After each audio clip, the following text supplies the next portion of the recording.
আসসালামু আলাইকুম। সবার আগে বাছাই করা 10টি আন্তর্জাতিক খবর জানিয়ে দেব।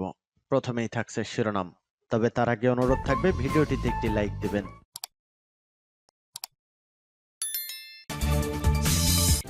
জানিয়ে দেব এই মুহূর্তে পাওয়া সর্বশেষ গুরুত্বপূর্ণ আপডেট। আন্তর্জাতিক সংবাদ। ক্রুজ ক্ষেপণাস্ত্র পরীক্ষা করবে রাশিয়ার নতুন সাবমেরিন।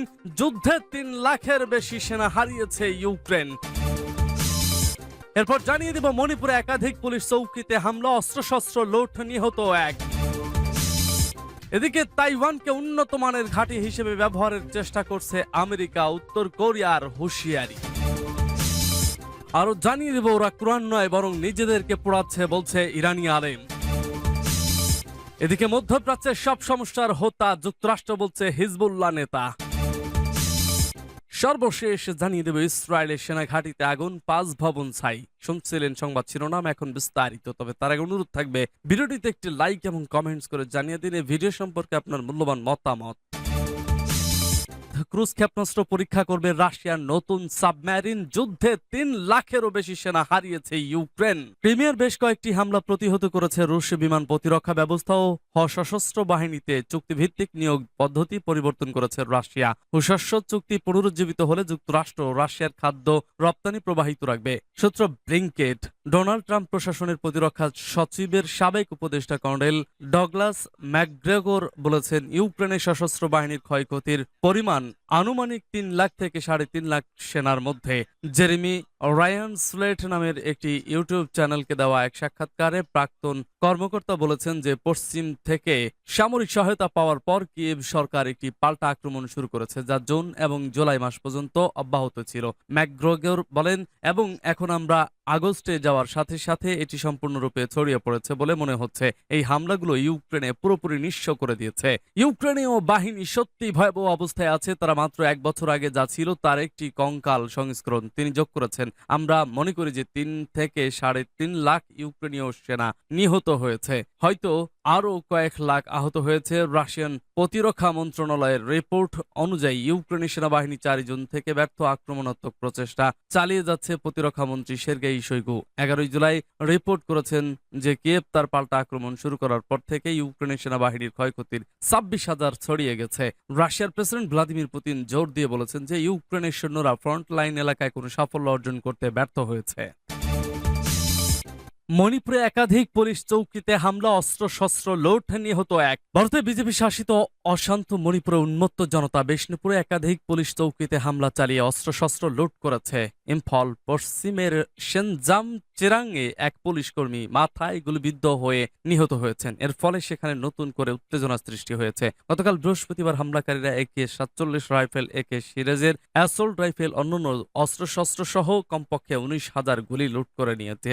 বিষ্ণুপুরের কাউওয়েই এবং ফোগাচাউতে হামলাকারী দুর্বৃত্তদের নিয়ন্ত্রণ করতে সেনাবাহিনীর এবং rapid action force tear gas ব্যবহার করেছে। এ ব্যাপারে গত 24 ঘন্টায় মণিপুর জুড়ে 347 জনকে আটক করা হয়েছে। পুলিশের এক কর্মকর্তা বলেন, আচমকাই একদল নারী এবং পুরুষ কিরেনফাবি এবং থাঙ্গা লাইভাই পুলিশের চৌকি ঢুকে পড়েন। তারপর হামলা চালান। পুলিশ ওই হামলার প্রতিহত করার চেষ্টা করলে উভয় পক্ষের মধ্যে সংঘর্ষ হয়।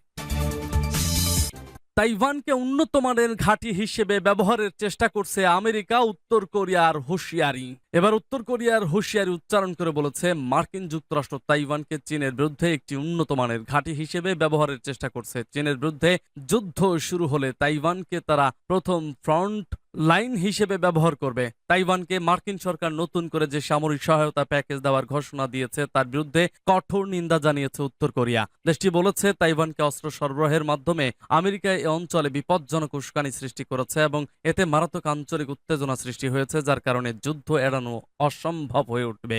গত সপ্তাহে আমেরিকা তাইওয়ানের জন্য $34.50 কোটি সামরিক সহায়তা প্যাকেজ ঘোষণা করে। 2023 সালের বাজেটে আমেরিকা তাইওয়ানকে $100 কোটি অস্ত্র দেওয়ার যে পরিকল্পনা নিয়েছিল তার অংশ হিসেবে এই সামরিক প্যাকেজে দেওয়া হচ্ছে।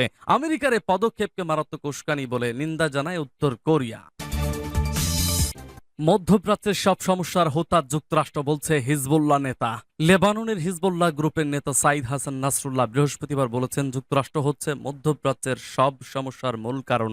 ইসরায়েলি গণমাধ্যম একথা জানিয়েছে। খবর সিনহুয়ার। ইসরায়েলের ইংরেজি সংবাদপত্র দ্য জেরুজালেম পোস্ট তাদের ওয়েবসাইটে প্রকাশিত এক প্রতিবেদনে জানায়, লেবাননের একজন মুসলিম পণ্ডিতের স্মরণ সভা অনুষ্ঠানে নাসরুল্লাহ বলেন, মধ্যপ্রাচ্যের প্রধান সমস্যা হচ্ছে সবকিছুতে আমেরিকার জঘন্য নগ্ন হস্তক্ষেপ। নাসরুল্লাহর উদ্ধৃতি দিয়ে এই প্রতিবেদনে বলা হয়, আমরা আমেরিকার বশ্যতার ভিত্তিতে একটি সংস্কৃতি ও নীতির মুখোমুখি হচ্ছি। যুক্তরাষ্ট্র মধ্যপ্রাচ্যের ব্যাপারে দেওয়া তাদের সব প্রতিশ্রুতি ভঙ্গ করেছে। 2014 সাল থেকে ইসরায়েল ফিলিস্তিন শান্তি প্রক্রিয়ার ক্ষেত্রে সৃষ্ট আলোচনার অচল অবস্থার অবসানে যুক্তরাষ্ট্রের নিষ্ক্রিয়তার কথা উল্লেখ করে তিনি বলেন, আমেরিকার কারণেই দ্বিরাষ্ট্র সমাধান ম্লান হয়ে যাচ্ছে। তিনি আরো বলেন, মন্ত্রীদের সম্পর্কে অভিযোগকারী লেবাননের নাগরিকদের এমন অবস্থান থেকে সরে এসে অত্যাচারী আমেরিকার উপর তাদের ক্ষোভ ঢেলে দেওয়া উচিত, কেননা মিশরের গ্যাস এবং জর্ডানের বিদ্যুৎ খাতের উপর আমেরিকার নিষেধাজ্ঞার কারণে লেবানন বিদ্যুতের ঘাটতি দেখা দেয়। নাসরুল্লাহ দীর্ঘদিন ধরে যুক্তরাষ্ট্রের কঠোর সমালোচনা করে আসছেন। গত মার্চ মাসে তিনি লেবাননের দুর্নীতির অংশীদার হিসেবে যুক্তরাষ্ট্রকে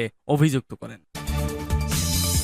ওরা কোরআন নয় বরং নিজেদেরকে পোড়াচ্ছে, বলছে ইরানি আলেম। ইসলামী প্রজাতন্ত্র ইরানের প্রভাবশালী আলেম হুজ্জাতুল আলেম কাজেম সিদ্দিকী বলেছেন, যারা পবিত্র কোরআন পোড়াচ্ছে তারা আসলে নিজেদের গায়ে আগুন দিচ্ছে। পবিত্র কোরআনের মর্ম বোঝা সবার পক্ষে সম্ভব নয় এবং শয়তানি আত্মাই কেবল আল্লাহর বাণীর সঙ্গে বিদ্বেষ পোষণ করতে পারে। তিনি আজ তেহরানের জুমার নামাজের খুতবায় এসব কথা বলেন। সুইডেনে আশ্রয় গ্রহণকারী ইরাকি নাগরিক সালভান মমিকা অপর এক ব্যক্তির সহযোগিতায় পুনরায় পবিত্র কোরআন অবমাননা করেছে। সুইডেনের পার্লামেন্ট ভবনের সামনে প্রকাশ্যে এই অপরাধ করেছে তারা। সুইডেনের পুলিশের সহযোগিতায় এ নিয়ে 3 বার সে কোরআন অবমাননা করলো। প্রথমবার গত ঈদুল আজহার দিন স্টকহোমের সবচেয়ে বড় মসজিদের সামনে এবং এরপর গত 20 জুলাই ইরাক দূতাবাসের সামনে আরেকবার কোরআন অবমাননার জঘন্য অপকর্ম ঘটায়। এছাড়া ডেনমার্কের ইসলাম বিদ্বেষী গোষ্ঠী দানেস্কে প্যাট্রিয়টার গত কয়েক সপ্তাহে 3 বার মহাগ্রন্থ আল কোরআনের অবমাননা করেছে। ইউরোপীয়